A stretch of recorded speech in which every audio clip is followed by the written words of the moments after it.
Coming up on this week's edition of Trailblazer Weekly, the football team made history on Saturday in an RMAC thriller at Trailblazer Stadium, and the volleyball team remains as one of just two undefeated teams in RMAC play. Plus, we'll sit down with cross-country coach Justin Decker and women's soccer forward Whitley Johns before we preview this weekend's big matchups.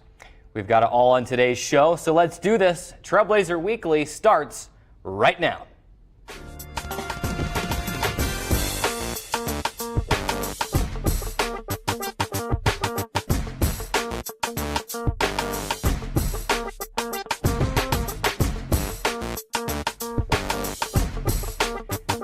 We are live inside the CEC TV studios on the Community Education Channel, Radio Dixie 91.3 FM, and the Dixie State Athletics YouTube page with another exciting edition of Trailblazer Weekly. I'm Carrick Segmiller, and joining me, as always, is ska music enthusiast Drayson Ball. Well, Carrick, I mean, we had a big discussion about this the other day, and you introduced me to ska music. I'd never actually heard of the genre of music that you were talking about, so, I mean, enthusiast is kind of a stretch. But I know how much you loved it just from the discussion that we had. I was so surprised that you hadn't ever heard of it before. I mean, that was like my whole life in high school and through those years, and maybe that explains it. There's two words right there, high and school. Maybe explains. You know, it's a high school thing, but it was fun. And did you do your homework though? I sent you home with those listening assignments and writing those reports and learning the history of the genre, and then hopefully you've got that Aquabats playlist in your car for your commute now. Well, I did download the one song from the Mighty Mighty Bosstones, The Impression That I Get. I did download that one, but I did not get that Aquabats playlist going. It started and ended with Red Sweater. To me, it wasn't up my alley, we'll put it that way. I'll tell you what, we're going to have to do a segment sometime on the show about musical genres, because you had some stuff to share with me too, so we got to step back, and maybe we can even have some throwback pictures that we can throw up for the TV and internet viewers. And you didn't believe that I had a big mop on my head during that stage of my life, but indeed I did. I had the long hair, guitar playing, singing. Those were the good old days. But how about some sports shows, some Dixie State Athletics? Let's start this week's show off with our usual weekend recap. We'll start with football, jumping right into it. The Trailblazers entered last week with an opportunity to make history, and they did just that on Saturday with a 51-47 win over South Dakota Mines. Drayson, entering Saturday's contest, no Dixie State football team in the NCAA Division II era had started the season off 3-1. That all changed on Saturday with the 51-47 win over the Hard Rockers to improve to 3-1, the best start in the D2 era. It did not come easily. We might as well start calling these guys the comeback kids, because for the second straight week they trailed at halftime and had to come back and were able to secure the win on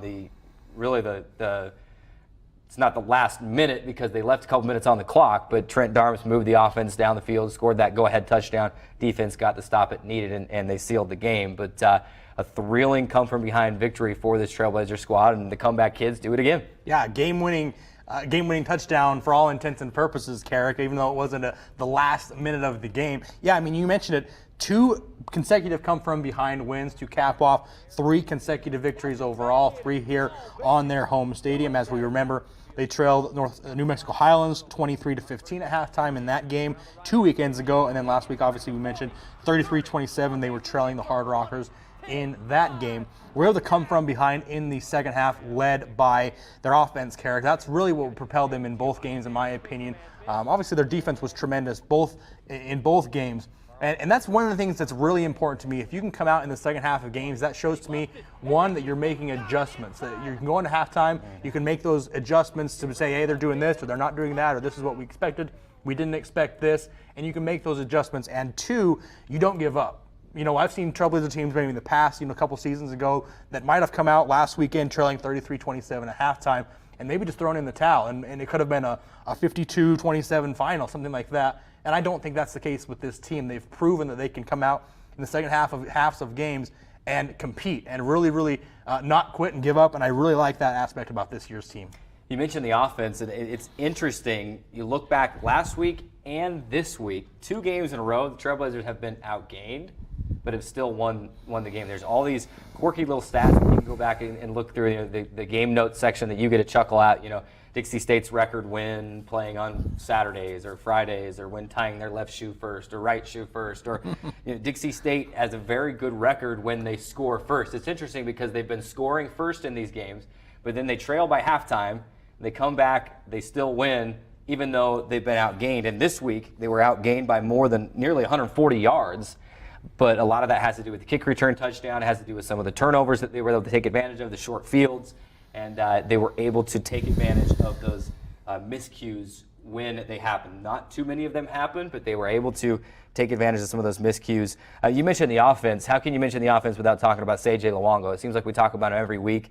You had some good quarterback play from Easton Smith and Trent Darm, split time at quarterback on Saturday. But how about C.J. Luongo? Another 100-yard game, 21 carries, 144 yards, and the 3 touchdowns, which actually ties a single-game rushing touchdowns record for the Trailblazers. And not to mention that 61-yard touchdown run that he broke in the first half of the game, which really was a tremendous play, and it was something that I think propelled them throughout the rest of the game. I went and did some research earlier today, Carrick. 5.7 yards per carry this season for C.J. Luongo. We mentioned it on the broadcast several times, Carrick, that it seems like every time C.J. gets the ball, he's pushing forward for 4, 5, 6, 7 yards, and obviously with that stat, that's evident. He's always getting those extra yards on every single rush that he gets, every touch that he gets. He's always falling forward, and that's one of the main keys to why this Trailblazer offense has been able to put up a lot of points in the last couple of games. Obviously put up 31 against Fort Lewis. They put up 51 this weekend as well. I mean, they've been putting up a lot of points. And to me, you know me, it all starts with the ground game for me, and C.J. Luongo has done an excellent job of that in the last 2 games and throughout the season. How about the defense? I think you could say that they bent but didn't break completely, because you gave up 653 yards of total offense. That's a big chunk of yards, but you were able to get stops when you needed them. We were talking before the show started, and even here, the drive late in the game where it's tied up and Dixie State's able to hold the South Dakota Mines to a field goal instead of just a touchdown, which sets up Dixie State being able to drive down and score the go-ahead touchdown, the eventual game-winning touchdown. They're able to hold them there. They got a couple of key interceptions, one that led to a touchdown, one that sealed the victory. So this Dixie State team, that's the best way that I could describe it. You always want to talk about your defense. Bend but don't break. They did break a little bit, but not completely. They were able to get the job done when they needed to, and they helped the Trailblazers seal the victory. Exactly, Carrick, and we talked about this a little bit earlier in the day, that on that crucial drive that we've been talking about, the Trailblazers had just tied it up 44-44 on that reverse kickoff return touchdown. And that following drive, the Hard Rockers were marching down the field with a chance to take the lead or get a touchdown or whatever it may be. The Trailblazers actually faced 7 separate third down plays on that drive. Now, a few of those resulted, they gave up the first down. A few of them resulted in penalties. They had to redo the play, things like that. But ultimately, the Trailblazers got the crucial third down stop when they needed to. Ultimately, obviously, like you mentioned, that play resulted in a field goal, which put the Hard Rockers up temporarily, 47-44, before the Trailblazers went down and scored the game-winning touchdown, 51-47. Had the Trailblazers not gotten a crucial third down stop on that drive, who knows how that changes the game? The Hard Rockers might go down and score a touchdown, and even if you score a touchdown on the next possession, you be tied 51-51. They have a minute and a half left to maybe go down and get a field goal with a great field goal kicker. It could have changed the whole game, like you mentioned. The Trailblazers got that crucial stop when they needed to, and they've done that so far throughout this season. Most importantly, they got the win. We looked at this stretch early on. The Trailblazers are 3-1 right now, and I think we felt like that's where they could be. There were some times in each of these games the last couple of weeks we thought, they don't tweak this or that, they might not get there. They're able to get the job done. Now they go to Black Hill State. It'll be a tough game. It's a long trip on the road, but a winnable game, and a situation where you're looking at an opportunity to be 4-1 heading out to, right now, number 3 ranked Grand Valley State. Who knows if they win their game this week and whatever happens above them in the top 3, Grand Valley State very well could be number 1 when the Trailblazers go out there to Michigan next week. But they get the job done. And how about, as we wrap up football, 2 consecutive weeks now where they land in the NCAA.com Division II top plays with the kickoff return that we talked about. Aaron Simpson fielded at the 1, even took a step back into the end zone, and then hands off to Isaiah Wooden, who doesn't just go untouched, breaks a tackle, spins out of another, stiff arms a guy, and goes 92 yards to the end zone. And that was a pivotal moment. Dixie State had just gone down. They'd conceded a touchdown and a 2-point conversion, and then they answer back with this play that it was not a surprise to anyone who's been at practice. I've seen them work on that play, and they're able to bring that out of the bag to help get the victory there. So the Trailblazer football team 3-1 for the first time in the D2 era. Congratulations to head coach Shane McClure and his crew. See if they can keep the 3-game win streak, extend that to 4, an opportunity to make more history. If they get the 4th win in a row this weekend at Black Hill State, that'll be history as well. They've never won 4 in a row before. 3 is the longest win streak of the D2 era, so they'll continue to try to start taking those steps forward and making more history. I'm looking forward to it, Carrick. I think it'll be a great game. I'm looking forward to that one as well. But the volleyball team looked to stay undefeated in RMAC play, and stay undefeated they did, Carrick. They went into this weekend. They were, they had a great record, obviously, in the RMAC play so far. They were up there at the top of the leaderboard, and they continued their dominance with 3-0 sweeps over both Fort Lewis and Adams State. They played very, very well over the weekend. They had 2 tremendous home wins. They've had a string of victories so far to start the season. They're 11-2 overall. They're playing tremendous ball right now. Those games of this weekend, after having Colorado Mesa in the week before, you wondered, is there going to be a little bit of a letdown? You get the big win over another undefeated team in Colorado Mesa. They bring in Fort Lewis Friday night, and those were tough games. And it was a 3-set match, but anyone who paid to get into that match still got their money's worth. 25-20, 26-24, 25-21 to get past Fort Lewis on Friday. They kind of woke up Saturday night, 25-12, 25-19, 25-14. Over Adams State, including a 19-8 run to close set 3 and to clinch the sweep. Adams State had played tough in set 2, played tough early in set 3, and you thought, man, they might steal a set here. Dixie State closed the door, slammed it shut, made sure that they got both of those 3-0 sweeps. Rolling to those sweeps. Most importantly, no letdown from the Colorado Mesa win, and then not overlooking teams with a matchup against number 23 Colorado Mines this Friday in just a couple of days, and we'll talk about that later in the show with our weekend preview. But they're able to stay focused on the task at hand, get the job done, and really, it wasn't just the defense, the offense has been on fire as well for this Dixie State volleyball team. Yeah, you mentioned the thing that I like the most is that they didn't overlook these 2 games that are coming in. Obviously, a lot of times when you have a tremendous opponent like that, in the RMAC coming up on your schedule, a lot of times you can circle that game and look forward to that one. But it's more important to take the schedule one game at a time and take the opponent who's next in front of you and play them rather than worrying about who's on your schedule going forward. Obviously, Colorado School of Mines leads the RMAC right now at a 7-0 unblemished record. The Trailblazers are 1 notch below them at 6-0 just because they haven't played an extra game, but they do play them this Friday, Carrick. It'll be a great matchup, like you mentioned. Their offense has been playing tremendous as of late. Their attack percentage, .217 attack percentage. Almost double that of what their opponents are attacking so far this season. That is tremendous. That's a great stat.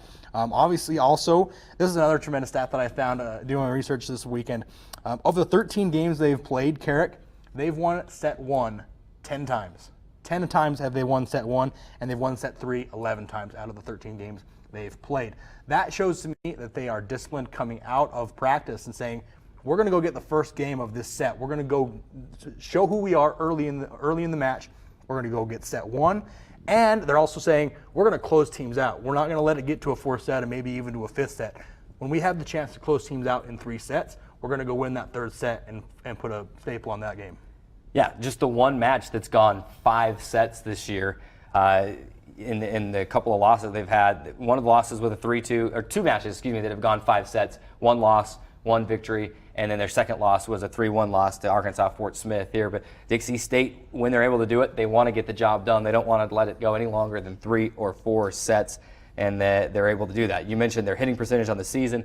Not uncommon to see them have games like they had on Saturday where they hit 430 and held Adams State to just 156 hitting percentage. Not uncommon to see them throughout these matches. You get the box score printed off and you say, holy smokes, Dixie State was almost at 500 hitting percentage, and they're holding their opponents in negative hitting percentage. Not uncommon to see that when you're doing that to your opponents, you're going to win most of the time, and that's exactly where they're at right now. 11-2 overall, 6-0 in the RMAC, and I cannot wait. It's on the road in Golden, Colorado at Colorado Mines. You better believe I'll have my eyes on that live stream Friday night.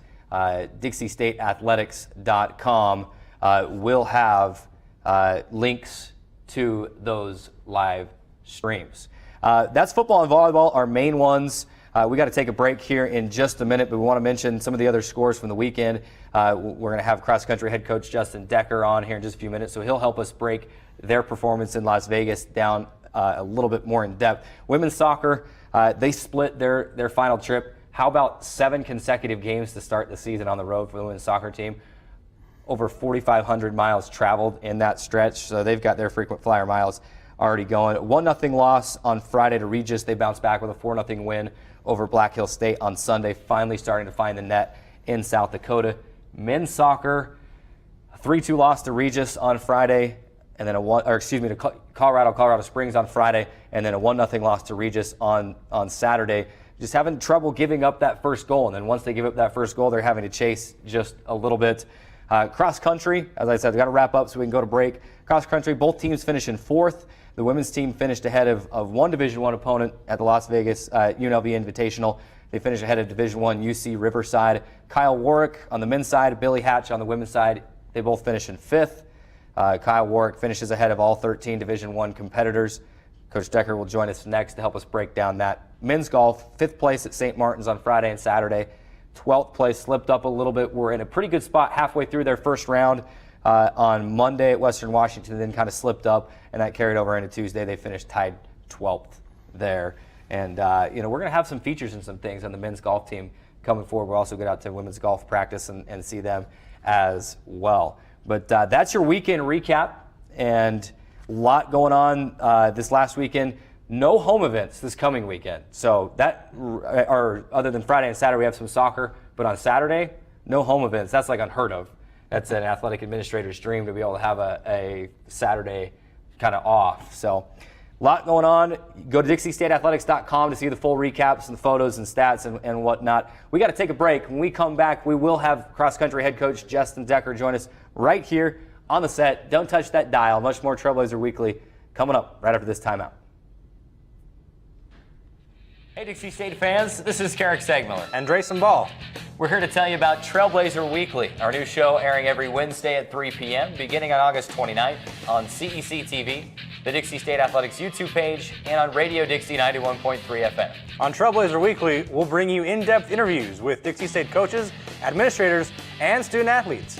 We'll also keep you up to date with all the latest Trailblazer athletics news and game analysis. Don't miss a second of the action. If it's anything Dixie State Athletics, it's on Trailblazer Weekly every Wednesday at 3 p.m. beginning on August 29th on CEC TV, the Dixie State Athletics YouTube page, and on Radio Dixie 91.3 FM.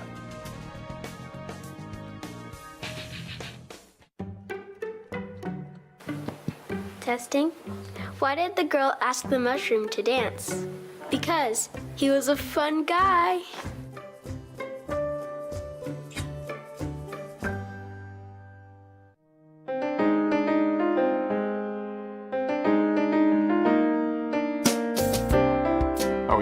There we are. Hi, I'm Eric Young. And I'm Jennifer Kohler. And this is, we're coming to you right before our show that we go live with Talking Point Live. And we just wanted to tell you to make sure you join us Wednesdays at 9:30, live coming to you from the studios of the CEC here on the campus of Dixie State University. Yeah, and you can catch the rebroadcast at 9:30 when we're not live, and 12:30 and 4:30. Daily, weekly. Daily? This is like way too much, yeah. I think. But just in case you got something better to do, yeah, there's all those times you can catch it as well. Also, you can catch us on our Facebook page at facebook.com/TalkingPointLive and on the CEC YouTube channel. All right, see you there. We're basically very catchable. Well, you are.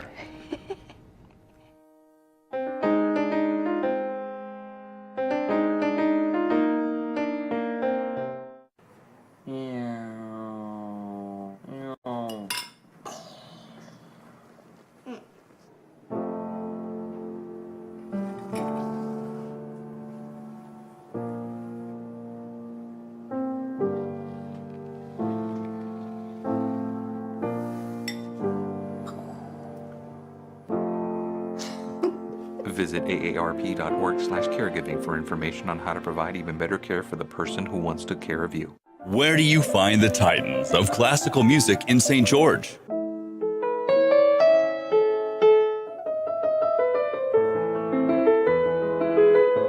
classical music on Radio St. George 100.3 FM. Where do you find the legends of jazz?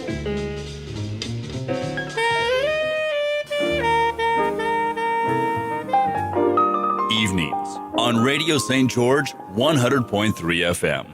Trailblazer Weekly is presented by the Dixie State Campus Store, the official store for Trailblazer and Dixie State clothing, as well as cheap textbooks, discounted computers, and supplies for students. They're located in the second floor of the Gardner Center and are open from 8 a.m. to 6 p.m. during the week.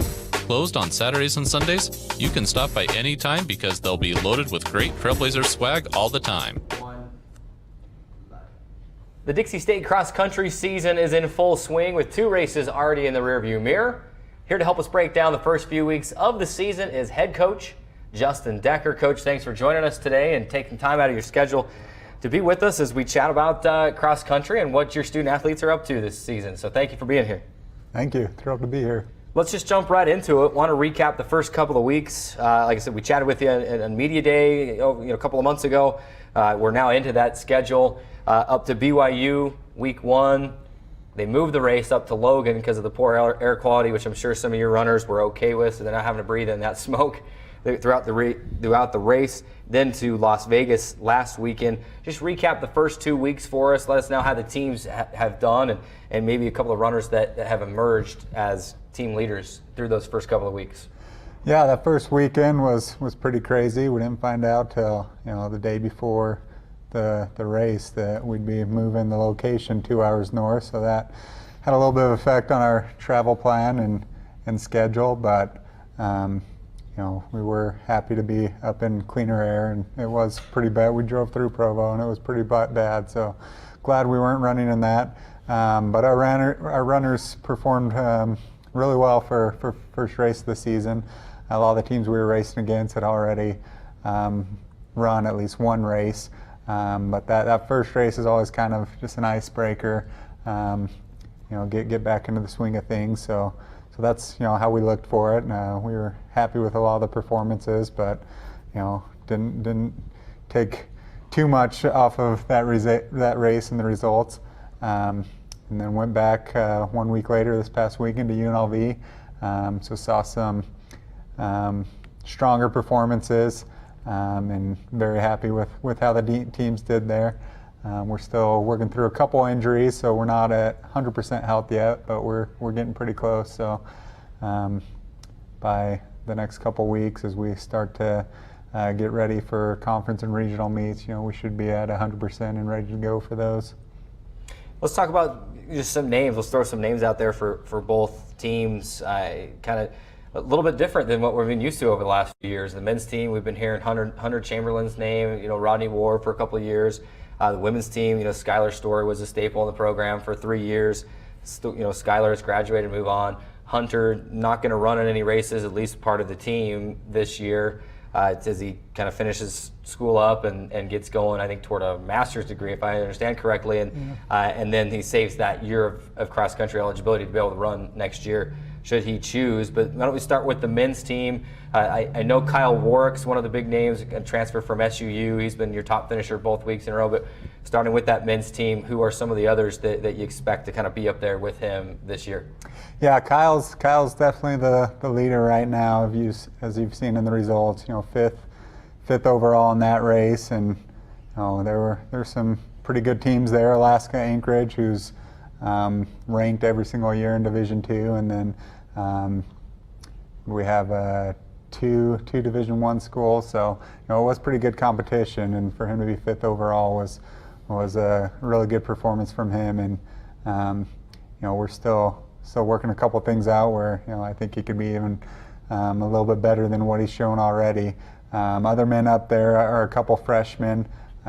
Milton Amezcua from Las Vegas has kind of been our number 2 guy so far. He was sick a lot of last week, so that didn't show in the results at the Vegas meet, unfortunately, because he was there running kind of his hometown. His high school team was there for the high school race too, so he had a lot of cheerleaders out there on the course from all of his old high school teammates. So it's unfortunate. He'd been battling that sickness, but he still ran a pretty strong race for us, and Next, we got Kevin Kirk from Northern Nevada, also a freshman.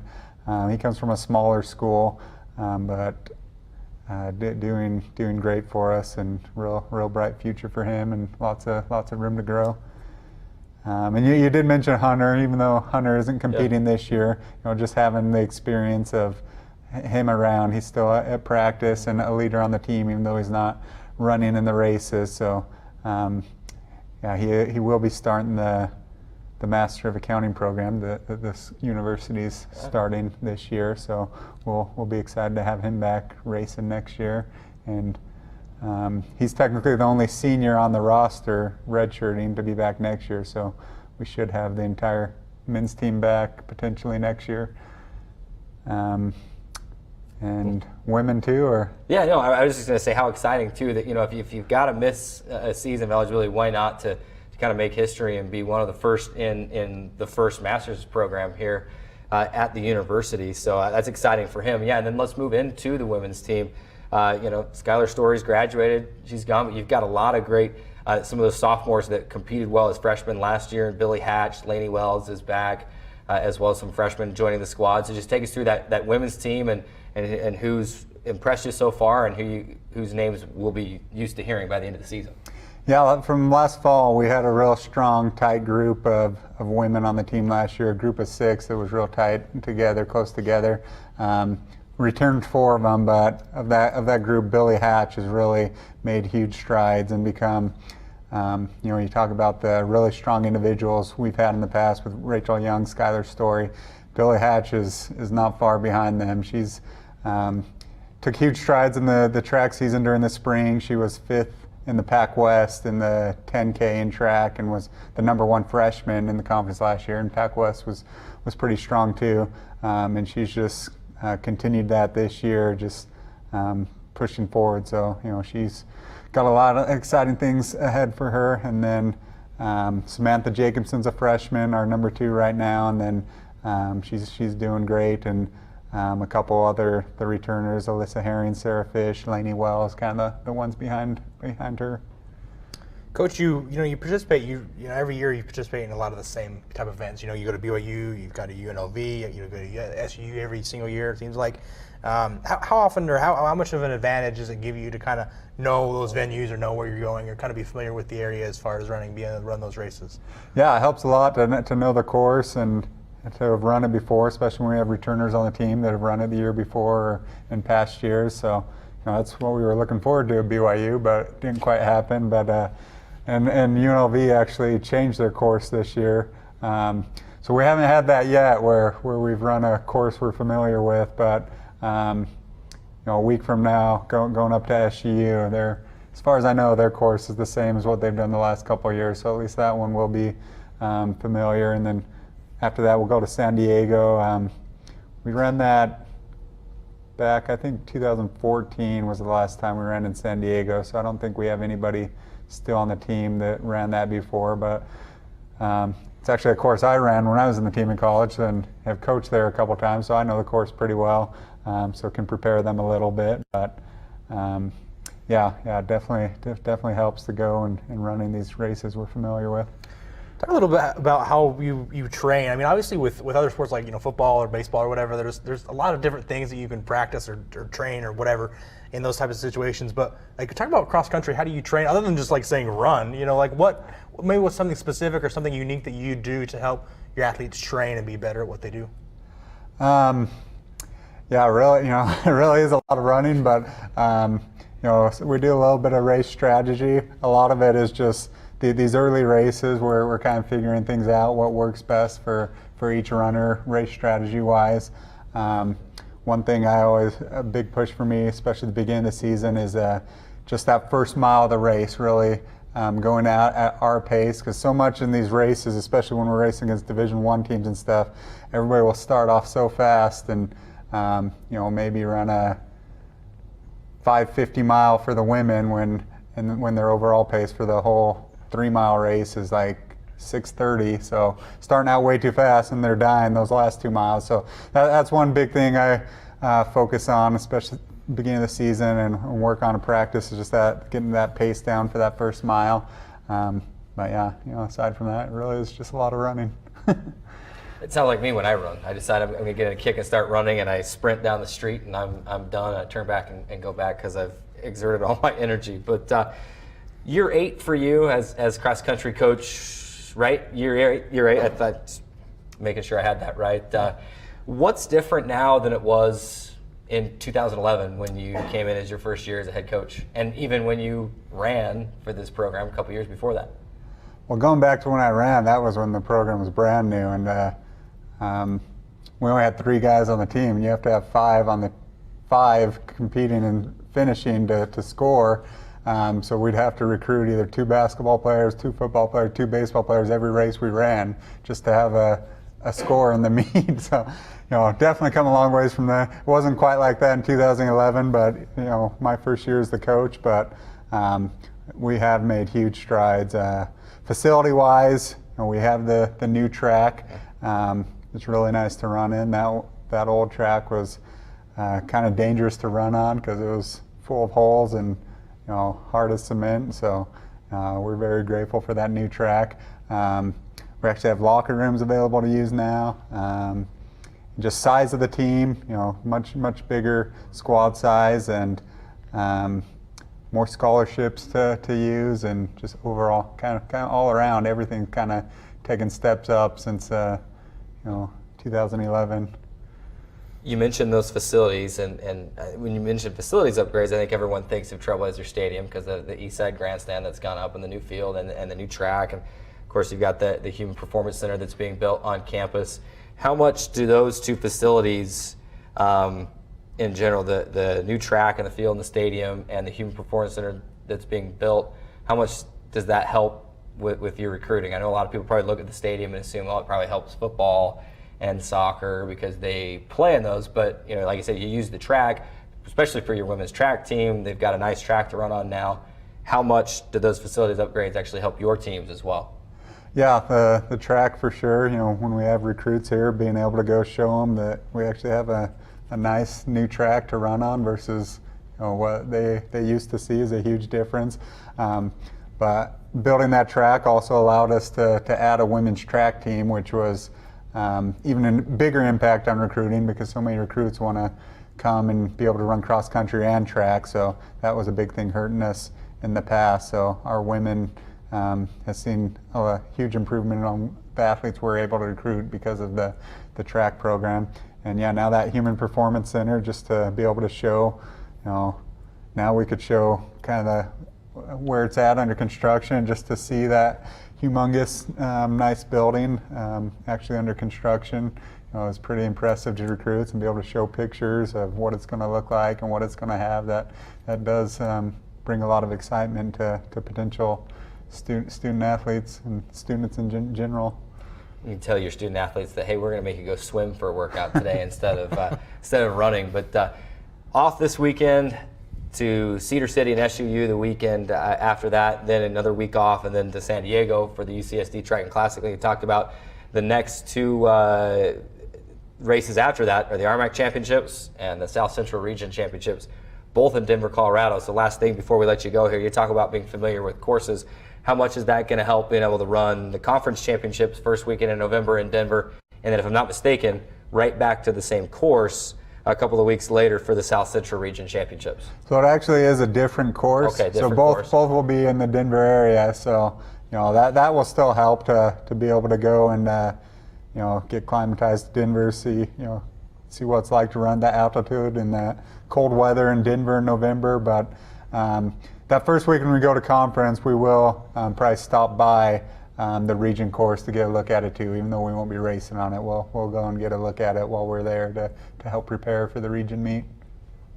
Well, Coach, appreciate you stopping by and checking in with us. We'll have you on another time or two before this season's over. We'd love to get some of your runners, your student athletes in here as well, as that's what this is all about, exposure for your program and for your student athletes and letting people know about Dixie State cross country. So thanks for stopping by. We appreciate it.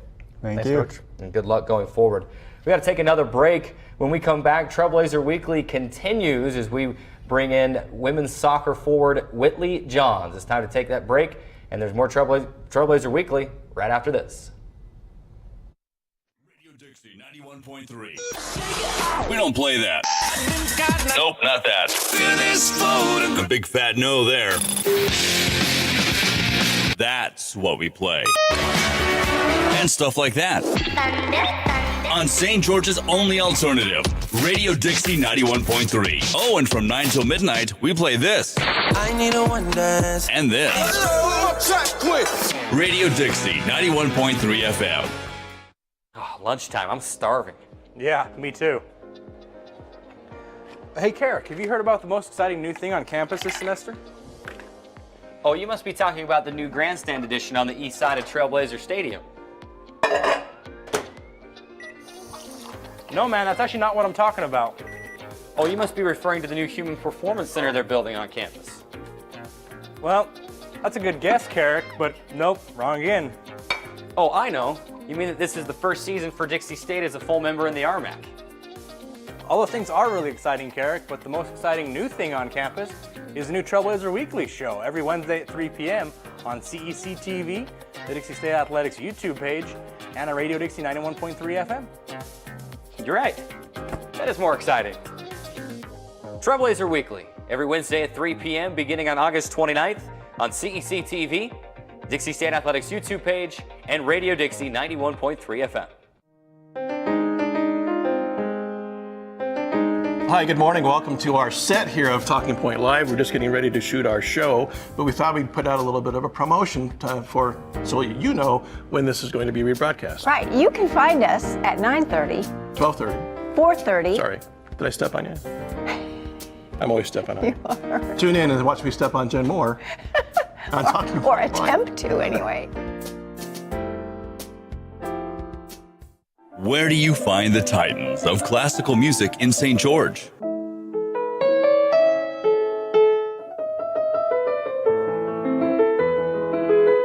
Classical music on Radio St. George 100.3 FM. Where do you find the legends of jazz?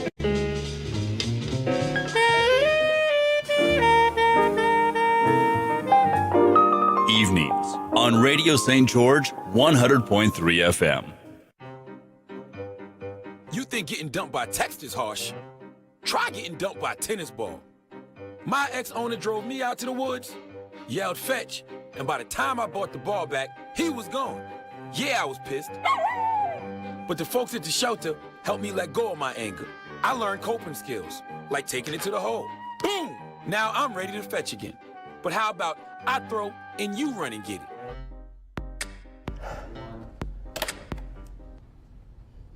The fall season is in full swing, and no matter how hard you try, you'll probably miss a Dixie State game or two along the way. But no worries, you can keep up with all the action with pictures, stats, and game recaps at DixieStateAthletics.com. You can also follow along with updates on Twitter with our official account at Dixie Athletics. While you're at it, don't forget you can follow this show on Trailblazer Weekly as well with at DSU Blazer Weekly. The women's soccer team earned its first RMAC victory over the weekend at Black Hills State. And here to help us break it all down is redshirt freshman forward Whitley Johns. Willie, thank you so much for joining us on today's show. We're so glad to have you. Talk a little bit about, obviously, you came from Gilbert, Arizona. You got to be used to the heat by now, right? I mean, you got to be used to the heat, so it's not too bad training up here in St. George, right? Yeah, no, I'm used to the heat, even hotter than this, and my high school team played on turf too, so I'm used to the hot turf. So you're used to all that. So I read your background a little bit on Trailblazer, or on DixieStateAthletics.com. You attended Campo Verde High School in Gilbert, Arizona. You were our first team all section and all division honors as a junior. You were also one of the leading goal scorers as well. You ranked in the top 10 in goals scored in the under 17 and 18 Far West Region League Club team. So you've had a tremendous track record, and obviously, you've been playing well so far this season at Dixie. What kind of influenced your decision to come to Dixie, and what do you like about the school and the area? And talk a little bit about why you came here. I really liked kind of the smaller town because where I'm from, Gilbert, is pretty big and it's continuously growing. So I really liked. I like St. George. I like the smaller campus. I really wanted to be in smaller classrooms for school, so I could have that one-on-one with teachers. So I really liked that. And I really like the team, the girls that I got to talk with and work with when I went to the camp where I got recruited. I really liked them, and just the vibe of the whole like team, I guess. I really just enjoyed it, and I felt like this is where I needed to be. So. Yeah, I mean, you've been on the road. I mean, you have not played a home game this season so far. You've been on the road for a month, it seems like. And is it going to be weird to play a home game? I mean, you've never played a home game. I mean, at least you haven't, because you've been a redshirt freshman. You sat out last season, and this will be your actual first true home game, if I'm not mistaken. Mm-hmm. What will it be like to play a home game for once? I'm excited. I'm just really excited because we practice on this field. We're used to this field. We're used to the heat. So I think it'll be awesome because some of the other teams coming from like Colorado are used to higher elevation and colder weather. So I think we kind of have the upper hand. But I think we're just kind of ready to get our feet moving and finally get a home game under our belt. And for those of you that don't know, whether you're watching or listening or however you're viewing today's show, this women's soccer team has traveled over 4,500 miles in the last month. They had 2 trips down to California, some Salt Lake City a time, Colorado, and then out to Spearfish, South Dakota, just this last Sunday. Did you get to stop and see Mount Rushmore while you were out there at least? Yeah, we spent about an hour there. It was way cool. Good. So it made that's an awesome part of that trip to South Dakota, but it is long. I made a couple trips out there with the football team, so it's a long trip. I'm sure excited to be back inside Trailblazer Stadium. Whitley, you've really hit the ground running. You redshirted last year. This is your first official year playing. You've hit the ground running. You've got 4 goals already. You're the team's leading scorer as you try to kind of fill the shoes of a goal scorer like Darian Murdoch, and maybe you don't look at it that way, but you've been up to the task so far this year and just having a blast out there while finding the back of the net. Yeah. I mean, what is it that is able to help you? Obviously, it's your teammates, it's the passes, getting you open, but what's been able to help you at this point to be able to be in those positions to score those goals? I think I told myself at the beginning of the season, because I was coming back from a couple injuries, that I just wanted to, every time I stepped on the field, like make a difference, whether it was I was a starter or I came off the bench. I just wanted to make sure that like my teammates could trust me on the field and they knew that like if they passed me the ball, I'd be there.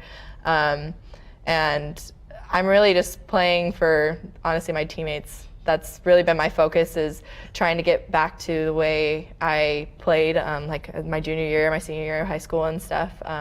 And yeah, I know I'm big shoes to fill with Darian and everything, but I try not to think about that because I think that adds more pressure. So I'm just trying to focus on my own game, and hopefully I can break some records while I'm here. Does it kind of motivate you? I know it might add a little bit of pressure. Does it kind of motivate you though to see that man, everything that she accomplished from her freshman year on to now, and think that I can be in that same position in a few years from now? Yeah, I mean, I'm just taking it one step at a time, I guess. But yeah, I'm hoping by the end of my senior year, I really made a statement on this team, and I made a difference for the people I played with, and I'm someone that my teammates can look up to. So you guys, I mean, the team this year, we mentioned it last week's show. I said on last week's show to sound the alarm for your team because you gave up a goal. The first goal you've given up of the season last week, one of the games you played last week. But your defense has been really, really good. And obviously, you're a little bit different because you're more of an offensive player as a forward. But talk a little bit about your team as a defensive team and kind of the defensive identity that your team has. I think we started out focusing a lot on defense because we have a really young forward and lineup in the offense. But at this point, we've let up 2 goals, but that starts from the offense. It starts from me and one of our players, Ambry, who starts at the high position. It starts from us. So we have a really solid defensive line, and it's the whole team. We don't think about it, our defense let up a goal. We think about it, our team let up a goal, and we need to get it back. And just those games, even though those 2 of the games that we lost were just 1-0, it kind of it took a shot on our confidence, but also it showed us that we're right there with all these RMAC teams, and we're going to give a couple of them a run for their money this season because we're the underdogs this season, and I think that's been a big advantage for us coming into it. So. You mentioned, kind of your underdogs coming into the RMAC. Obviously, the first season for Dixie State as a full member of the RMAC. You're kind of getting used to playing different teams. Obviously, you were a member of the team last year, sat out the season, like we mentioned. What makes this year's team special? I mean, obviously, you've been on teams in the past. This team's gotten out to a great start. What makes this team special? Talk a little bit about team chemistry and what makes it really click. This team is seriously one of the best teams I've been on. The chemistry of our team is like unlike anything, like even from the beginning. It didn't feel like the freshmen were freshmen. It felt like they were just a part of us, and it's not like, I know a lot of soccer teams I've been on, they're kind of cliquey and they're different groups, and obviously we have our friends who we hang out with and everything, but this team has amazing chemistry. We all support each other, and like we keep our heads up no matter what, and I think a really good advantage is that we push each other to be better, and it's just an awesome team. And then also our coach Jerry is awesome. He knows what he's doing, and he knows how to coach us with the players we have. So I think getting that new coach has also been a big advantage for us too. You took that question right out of my mouth. What's it like playing for Coach Lucy? We've had him on the show a time on Media Day, and we've had him here on the show, and I just love to listen to him talk. I could just sit there and listen to him talk all day, and then if he asked me a question, I might be like, oh, I don't know exactly what he said, because I like to hear you talk. But what he's seen, and you kind of answered that there, but I'll just kind of ask you again, what has he brought to the team this year, and just experience where he's won a national championship at this level? He knows what it takes. He got an incredible assistant coach and some other assistants below him as well. Just talk about what that coaching staff has really meant to the team this year. I think it was just a good fresh start for us. We needed a change, and I think he was the change we needed. He's one of the coaches where he knows when to be serious, but he also knows when to have fun. So it's a good balance. And we all respect him immensely. We all love him to death, and the accent is hilarious because it's fun, but then when he yells at you, it's kind of scary. So but he has a good balance, and I think he's exactly what this team needed, especially with the group of girls we have this season. So it's been awesome.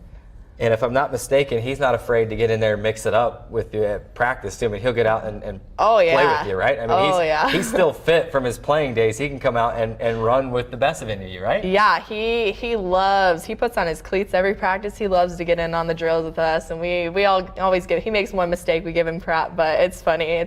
It's awesome to see a coach not just standing on the sideline and yelling. He's in there and he's involved, and he wants us to do our best. Finally get to play at home sweet home in Trailblazer Stadium. You've played some exhibitions and some things there, so it's not like you haven't had a game-like atmosphere there yet, but how excited are you just to get out and to play there? And then on top of that, the upgraded stadium, it just feels like a whole different place this year than it did last year. Yeah, I think we're all really excited. We're all excited to be home and to be in front of our family and friends, because a lot of the girls have family from up north, so they come down and watch our games, and it's awesome because we always have a lot of support, and we know that field, we know the dimensions of it, and I think that'll be a really big advantage for us this coming weekend. Well, before we let you go, Willie, I gotta ask you one thing. What's the best thing you like about practice? What's the worst thing you like about practice? Oh, man. And you can be honest, it's no big deal. The best thing I like about practice, I just love my teammates. We just have a fun time. Like we play really well together. And worst thing about practice, probably never knowing when we're gonna do fitness or conditioning, because that was about the first few weeks of practice. We were like, fitness today, not fitness, we don't know. So, but it's been good. Practice is awesome every time. So. Well, I know fitness level is a staple of a Coach Lucy-led team. I know the first couple of weeks, like you said, I heard about some of those stories about how it was just all fitness, but once you're in that shape, I'm sure you've been able to outrun other teams. So, well, Whitley, thanks for stopping by on the show today. It's fun to get to know you and fun to be able to know that, hey, we get to see the women's soccer team at home this weekend. We can come out to the stadium and see you and not have to worry about just watching the stream. So we'll be there and pulling for your team every step of the way. So thanks for stopping by. Thank you for having me. So much.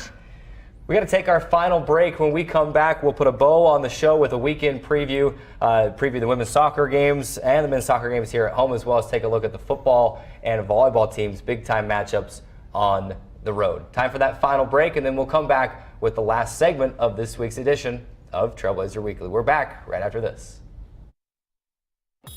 Radio Dixie 91.3. We don't play that. Nope, not that. A big fat no there. That's That's what we play. And stuff like that. On St. George's only alternative, Radio Dixie 91.3. Oh, and from 9 till midnight, we play this. I need a one dance. And this. Radio Dixie 91.3 FM. See on page 4 that the projections need to be earthquake next Thursday. Seriously? Thursday?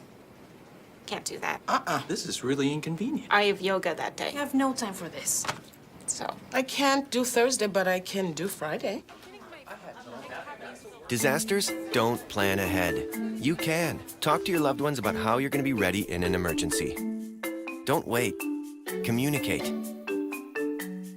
Fast-paced family life in need of a slowdown? Hello, I'm Dr. Spruce. Did you know all those green shapes on maps are parks and forests? It's true. Visit discovertheforest.org and plan to visit a park or forest near you, instead of just wondering what it would have been like. While the word forest might make you think of distant lands from far, far away, please note parks and forests are closer than you think, which means things like beautiful scenery, fresh air, and family time are also closer than you think.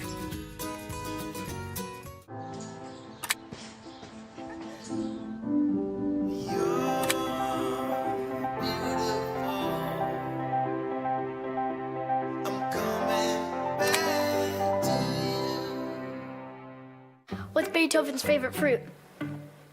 Banana.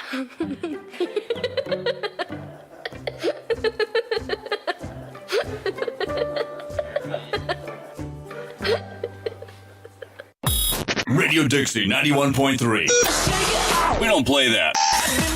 Nope, not that. A big fat no there. That's what we play. And stuff like that. On St. George's only alternative, Radio Dixie 91.3. Oh, and from 9 till midnight, we play this. I need a one dance. And this. Radio Dixie 91.3 FM. The Dixie State Stretch Internet Portal and the RMAC Network is your home for all Trailblazer athletics live streaming. Don't miss a second of the action. You can watch DSU games home and away at portal.stretchinternet.com/Dixie State. That's portal.stretchinternet.com/Dixie State. Welcome you back inside the CEC TV studios as it's time to put a bow on today's show with a look ahead with a weekend preview. And we start with soccer. For the first time this season, both soccer teams are at home, with the women's team finally able to play inside their home sweet home, Trailblazer Stadium. Drayson, the men will be looking to get back on track this weekend, while the women looking to build a new win streak. Got the win on Sunday. Let's start with the men's team as we just do some quick hitters for both these teams as we wrap up the show. The men with games on Friday and Saturday, taking on Fort Lewis on Friday, and then into Sunday, we'll host Colorado Mesa on Sunday. This Trailblazers team, still a very talented squad. I think their record is not indicative of how talented and how good they are. As I mentioned earlier in the show, they have a tendency to give up that first goal, and then they kind of have to chase the match instead of play the game that they want to play. They look to get back on track this weekend. Yeah, I think if they can get into it and really execute their game plan instead of playing from behind, I think that will really help out a lot. Obviously, you're bringing in Fort Lewis and Colorado Mesa, two very good teams, two teams that have not suffered a loss this season so far, Carrick. 5-0-2 for Fort Lewis. Ironically enough, 5-0-2 as well for Colorado Mesa. So you got some teams that are good competition that will really be able to, you can get back on track with a win over a good team like this. That could help boost your confidence going forward later on in the season. We'll see how they do it this weekend. The women's team will have Metro State Denver Friday night, and then Saturday or Sunday. I got to get used to that Sunday schedule instead of Saturday games. And then Sunday afternoon, the women will have Colorado Springs. Interesting to note, this is just the two times of just a handful of times this season that both teams will actually play at home on the same day. Two of just a few doubleheaders that you'll see at Trailblazer Stadium for soccer. So with the men's game first on Friday, the women's game first on Sunday, and the women look to try to build a new win streak after the win at Black Hill State. Yeah, suffered a couple of losses a couple weeks ago and picked up a win in their previous matchup. You bring in Metro State Denver, another good team. This is a really weird stat, Carrick. I told you the men's team brings in two teams that are 5-0-2. The women's team brings in two teams that are both 6-1-1 and 4-0 in conference. When I was doing this research and found that out, I thought I discovered like the Illuminati or something, Carrick. So you're telling me that both opponents for both teams have the same record right now? Exactly. Wow. Crazy. I couldn't believe it myself. So obviously, you got some good opponents coming in, but we've seen the women's be able to, win some really good games, and they'll have, their work cut out for them this weekend against Metro State Denver on Friday and Colorado Springs on Sunday. After that, Carrick, the football team, after making history, they'll look to continue to make some more history and go to 4-1 as they take on Black Hills State in Spearfish, South Dakota this Saturday. Carrick, we mentioned earlier in the show, they have the opportunity to move to 4-1, continuing on the record-setting performance that they did last weekend, which moved them to 3-1. Another good opportunity to go into a place in Black Hills State and to be able to get a victory over a team that's, you could say, it's a little bit struggling right now. Obviously, you can't overlook them, but it's certainly a game that you can go in and get a victory going into a powerhouse in the following weekend. Yeah, if you're not careful, this could be a trap game because you're looking forward to that game at Grand Valley State. Black Hills State is 0-4 right now, but they've put up some points and some yards on some people, and we've seen that this has been a series. It's been back and forth. So Dixie State got to be on their A game still, but a good opportunity to get to 4-1, get to that first road win. And wouldn't that just be incredible to be able, as we looked at the schedule after the Pueblo loss, we said, we still could be, you're 0-1 right now, but here in a month we could be 4-1 going to Grand Valley State for that marquee matchup out there. And they have a wonderful opportunity to do that and to make some history and to have this be the year where they went 6-5 a couple of years ago, got that first winning season, but this feels like it could be the year where you really turn that corner, 7-8 wins up around that mark, and you finish in the top 3 of the conference and really start to turn some heads. So a great opportunity for the Trailblazer football team to be able to do that this weekend and hope that they can. Yeah, good opportunity to do that, Carrick. And like I said, looking for their first road win of the season. That would be big. They took care of their home field advantage in the 3 games here at home in Trailblazer Stadium. They can go get a win out on the road. It'd be a great sign for them going forward. Last thing, in just our last couple minutes of the show today, first want to remind you, as we did earlier in the show, that you can find links for stats and live video for these games on the road at DixieStateAthletics.com. How about volleyball?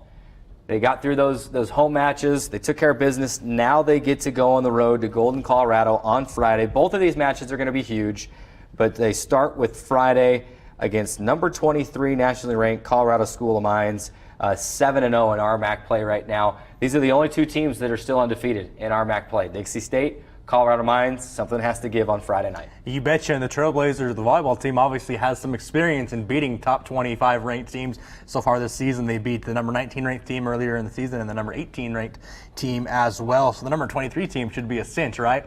No, obviously it's going to be a tough game. It's going to be a great matchup to kind of see where we meter out in the RMAC, and I think it's going to be really one of those games where it could go 5 sets. Carrick, we've obviously talked about the volleyball team hasn't allowed many games to get to a 5th set. This is one of those that could happen because it is 2 bona fide teams playing very well at this stage in the season.